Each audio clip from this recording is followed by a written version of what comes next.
Hello everybody and welcome back to another one of my crochet tutorials. So today's tutorial is part 2 of my overlay mosaic crochet tutorial series. So this hasn't planned out how I wanted it to go. I wanted to do part 1, which I've already done, which is teaching you how to crochet the overlay mosaic crochet technique, like this block here.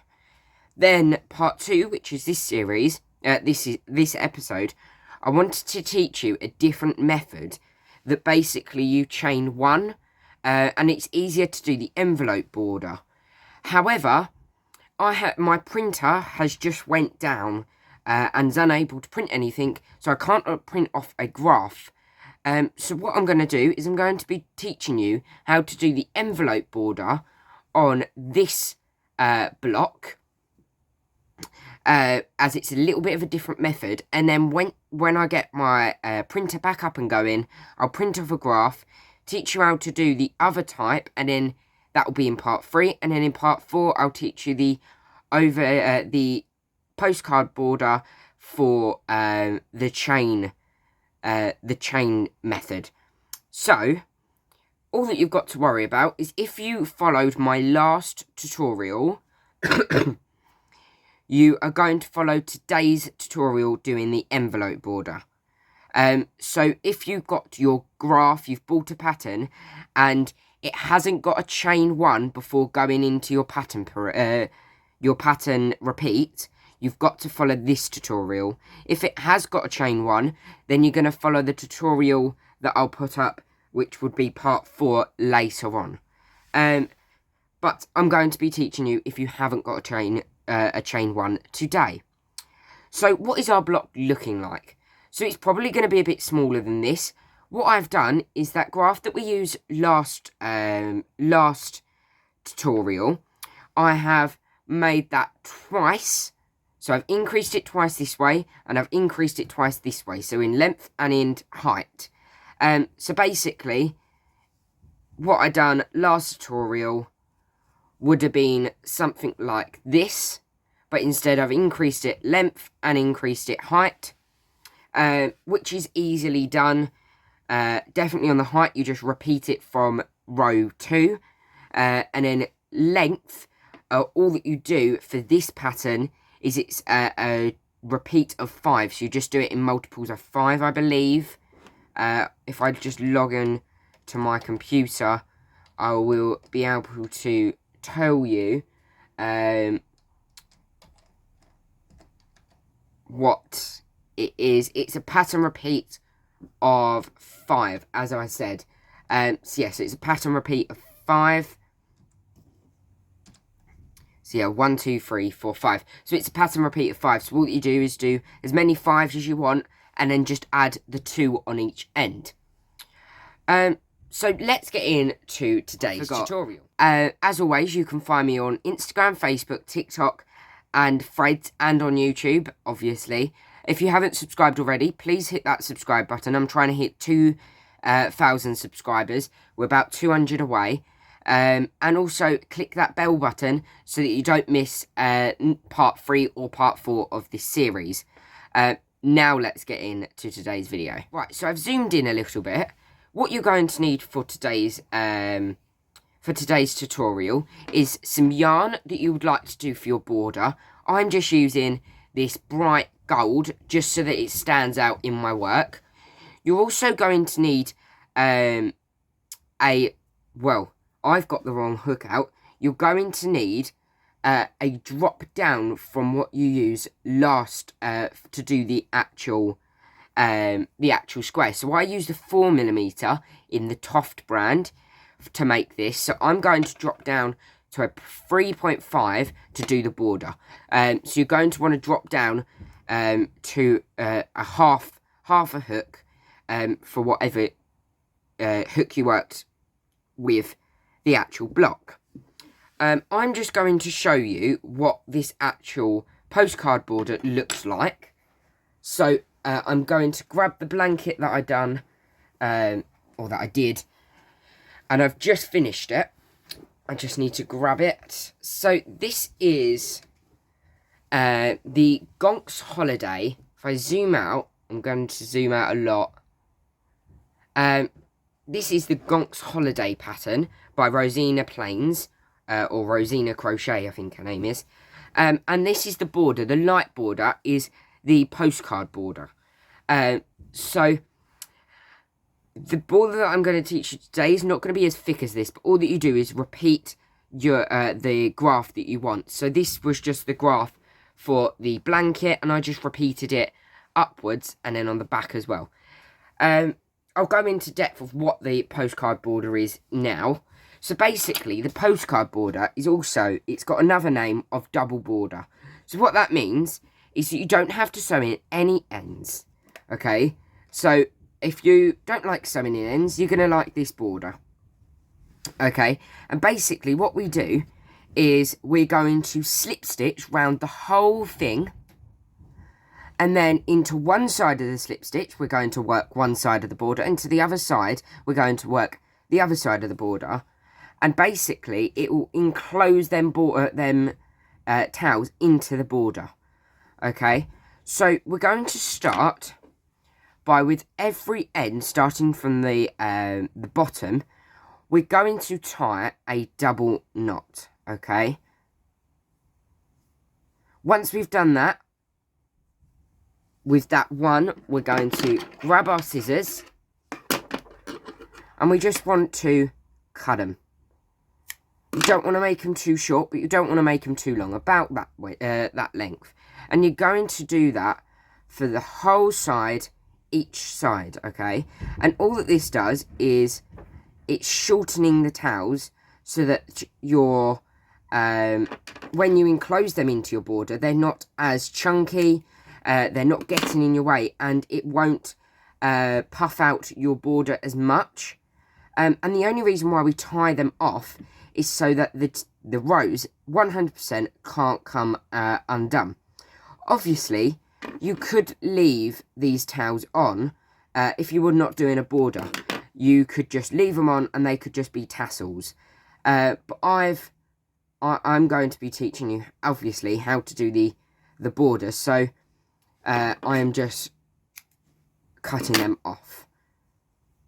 So I'm going to just speed up this little part of the video of me doing this. You can tie them all off, then cut them.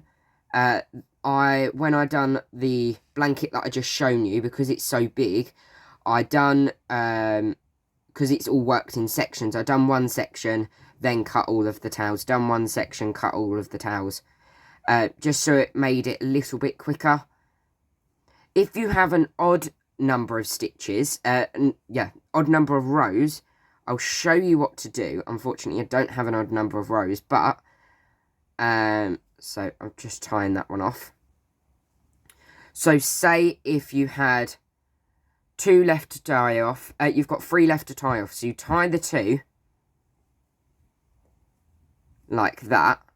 And then with this last one, what I do is I grab these 2 pieces, pretending like they're one, and I just tie them together, if that makes sense, okay? All that you want to do is make sure that they're all secured down, and then give them a trim. Just missed one there. Right, so I'm going to time-lapse me doing the other side.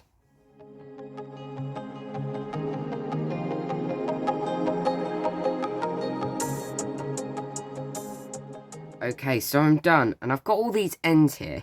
Please, please don't throw them away. If you are a amigurumi creator, which is if you make plushies, don't throw them away. Save them, put them in a bag. I've got a bag here. Put them in a bag, and whenever you're crocheting a plushie and you're stuffing it, use some of these ends and just put them in the middle of the stuffing. I'm going to do a separate video for it all.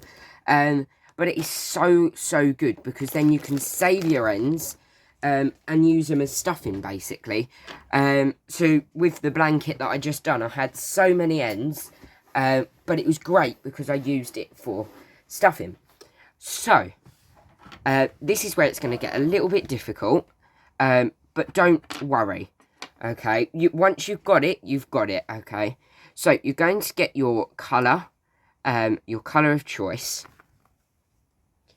I don't know what yarn this is. Usually I do know, but no, it's hobby something. It's a hobby yarn that I do know, but I don't know what brand it is. So basically, what we're going to do is we're going to start with a slip knot, and we're going to put that on a hook. Just want to mention, this is not a stitch tutorial, so I'm not going to be focusing much on the stitches. It will just be actually what I'm doing. So we're going to start in any stitch. It does not matter. We're going to do a slip stitch, okay? Make sure it's not too tight. And we're going to do a slip stitch in every stitch along the top. Okay, nice and easy.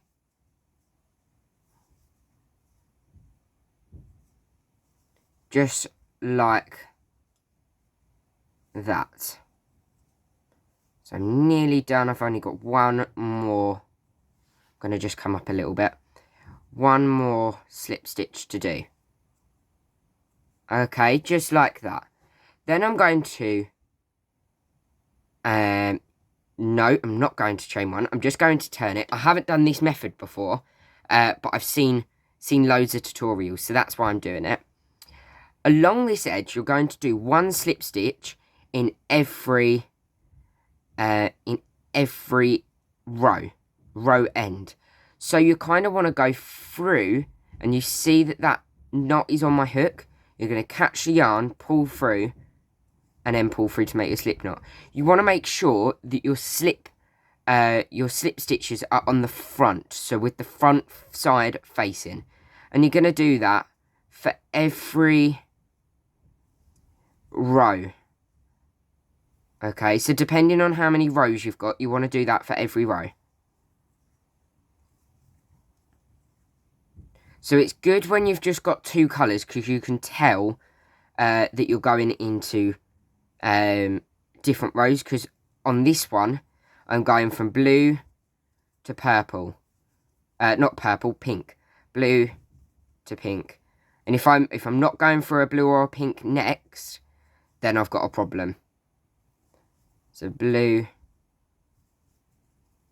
pink, and then blue to finish it all off. Okay, so we should have something like that. Right, now, along the bottom, if you've done it like me, you should be able to just see your stitches. Okay, I done them into the back bump of the chains, of the chain. So that is why I told you in the last episode to work into the back bump. If you haven't, not to worry. Just make sure you're going into every chain. Okay, so I'm just going to do that. It is a bit time consuming. That's why with bigger blankets, I would recommend you doing the chain 1, which I'll teach in episode 3. I do recommend you do the chain 1 because it's just a little bit easier. You won't have to do this this slip stitch throughout the whole blanket. Okay, so I'm just working my way around. You know what? I'm going to go away, then do it, then come back on, because I've not got much time left. Not much time. I don't want this episode to go on for too long, and I've got a lot more to do. That's taken up quite a little bit of time already.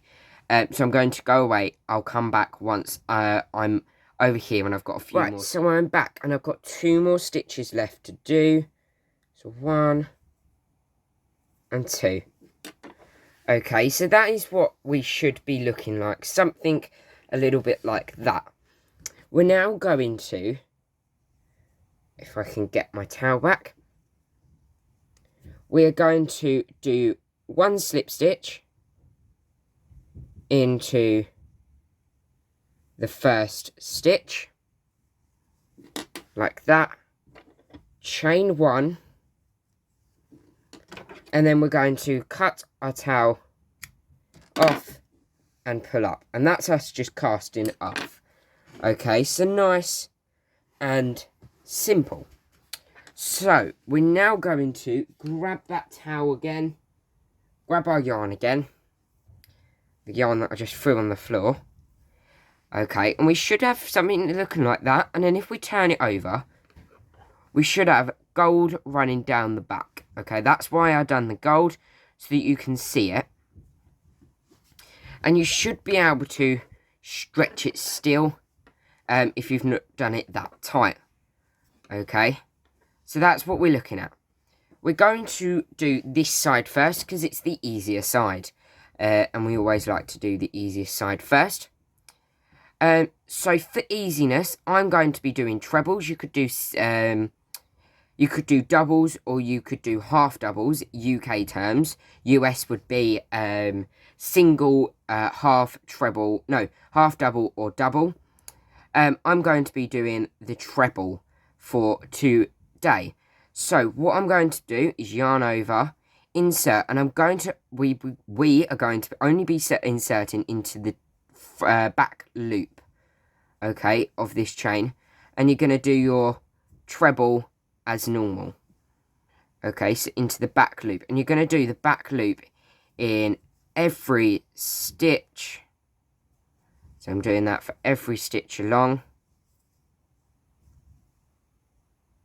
Okay, so until we get up to a corner.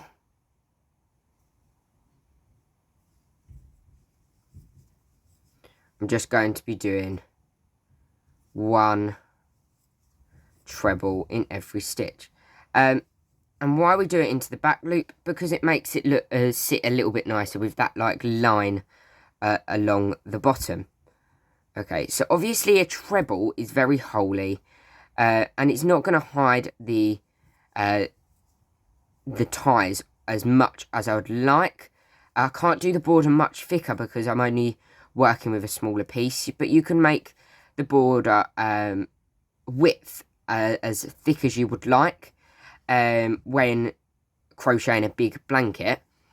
So I've come to my corner, and what I'm going to do is I'm going to do a treble, chain 2, and then another treble back in to that same stitch. So we have something like that, and then we're going to work trebles all down this side again. Okay, so it's really, really nice and easy this side. We're just doing that throughout the whole part of the front border. Okay, so if I do, I'll come back up to this corner, then I'll go away and finish the rest of this side. But just so you can see, we're already hiding them towels, and look how much nicer that looks.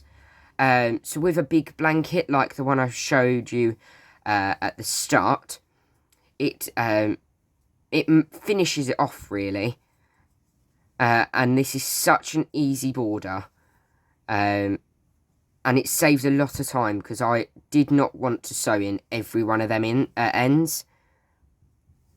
So it's great, not really for beginners, for absolute beginners. But if you've managed to do the first tutorial I put up, you can 100% do this. Because all this is the treble crochet and a slip stitch. So yeah, if you've done the actual mosaic part, you can do this. And to be honest, you could do most bits, most things if you can do this mosaic. I've been crocheting for 3 years now, and I've only just picked up how to do the mosaic. It's not the easiest thing in the world. But yeah, so I've come back round to my corner.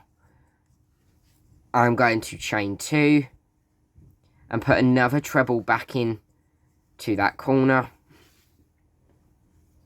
And then I'm just going to go round and do exactly the same thing.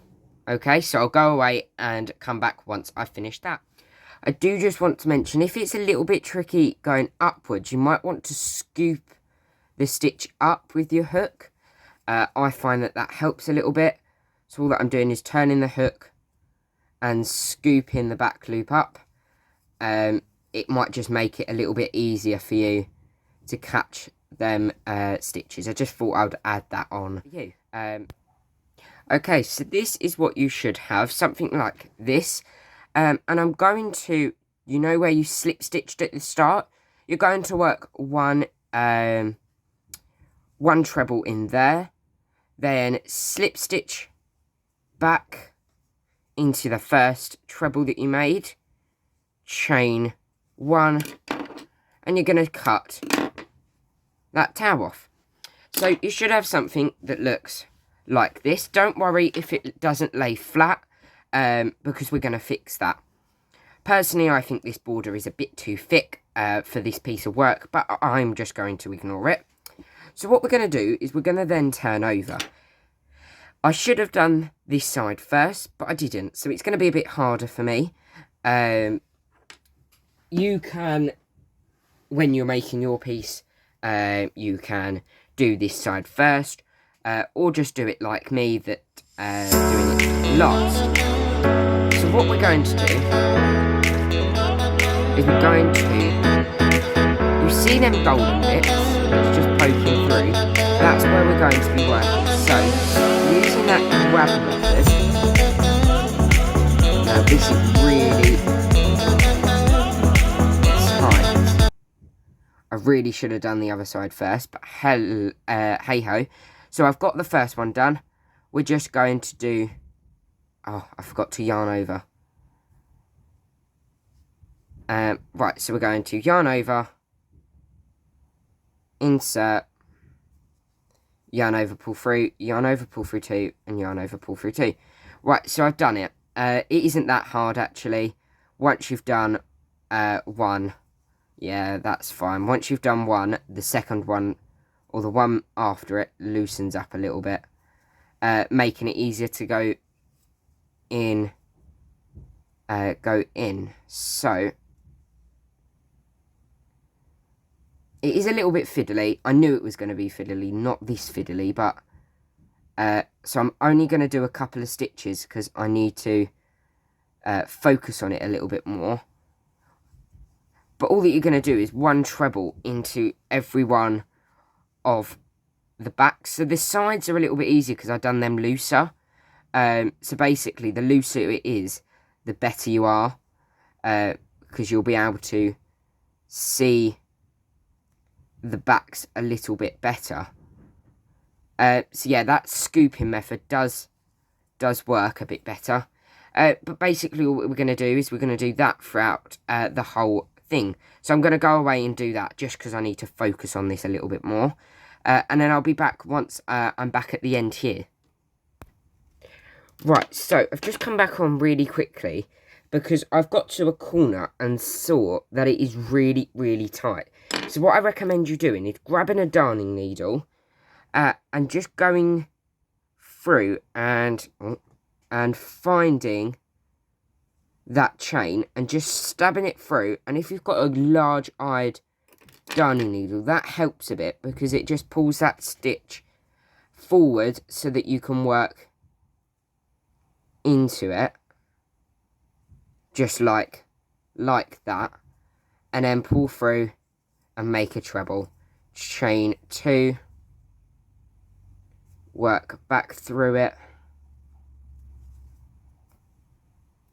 like that, and make a treble. Okay, so that is just a little tip, and that can be used for any of these. If they get a little bit tight, like this one here, it's a little bit tight, so all that I'm going to do is just stab it with my darning needle and push it all the way through and pull out, and it is a little bit looser. Obviously, this is very tight, as I've said anyway, so that's why I do need to focus. But I just thought I'd show you that little hack if you are getting a little bit stuck. So I'm going to now go away and finish this row. So I'm back and I have nearly completed this side of the border. I've just got one more stitch to do. To be honest, it weren't that fiddly. Once you get into it, it only took me about 15 minutes to do one side. I know it's not good, but still. So, I've slip stitched there. Now what we're going to do is usually you would do a second row on this. But because I don't want this video to go on for much longer, I'm going to now just join the two sides.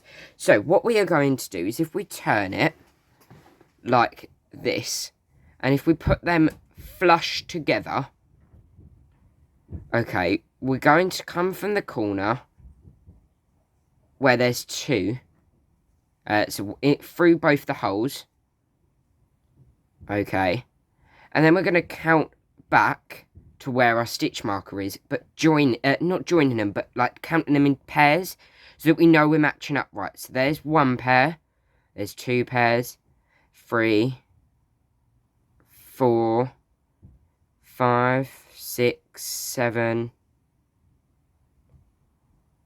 8, 9,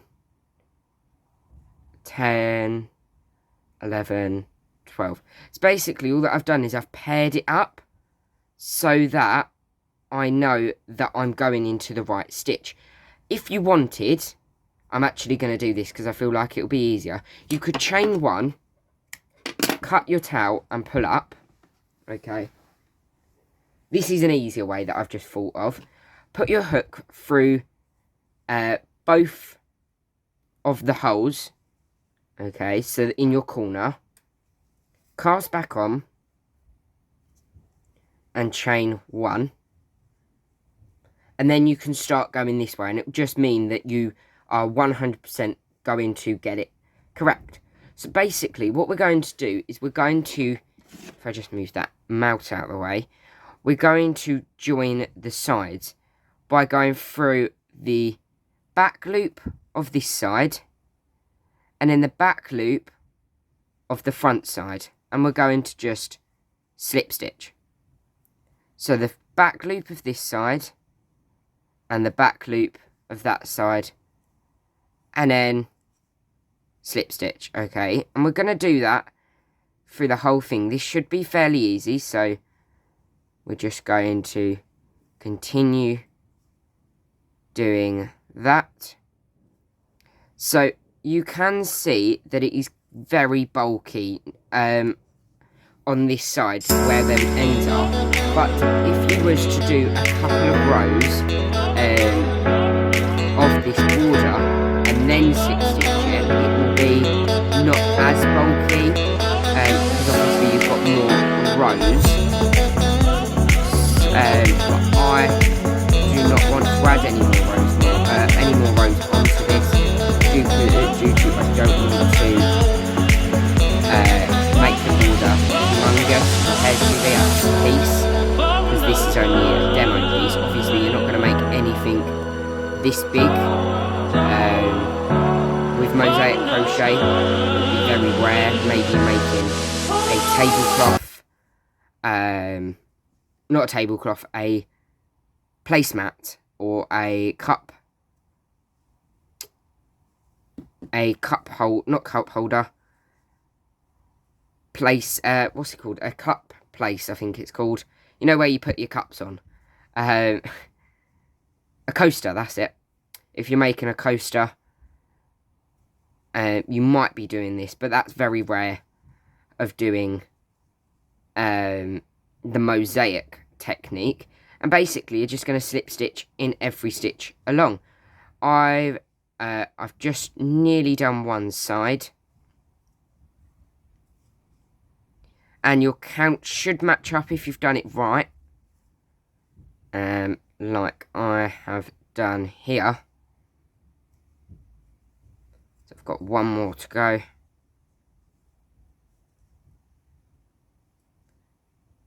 Like that. And then into that corner, we're just going to work one slip stitch. And then if I turn it round, you can see that them ends are enclosed into the border. So I'm going to do that for the rest of this, and then I will be back. Hello, so I have come back around now, and all that I'm going to do is slip stitch into this stitch, chain one, and then with my scissors, cut it and cast off. Now I'm going to grab my darning needle, thread that on, and then I'm just going to weave that end through the middle of the two sides, pull, and then I'm just going to cut that off. Okay, and then there we have it, is our border. Okay, I don't like that it's so puffy, these sides, due to I haven't added enough rounds on. So it could be a bit better, but that is really a nice way to finish off that square. And I really think that it finishes off that overlay mosaic crochet block that you've done. So you could do this in multiple different ways, like I have done with this blanket that I showed you earlier. If I bring it back over, I'm out a bit now that you can see on my desk, but you can see here that I've just repeated the pattern, but on the back I've just done a plain single crochet, and I've done that for 12 rows. So this can be adapted in different ways. So I hope you have enjoyed today's tutorial. If you have, remember to put a thumbs up to this video, and also subscribe to my channel for more tutorials, and I'll see you all in the next video. Bye!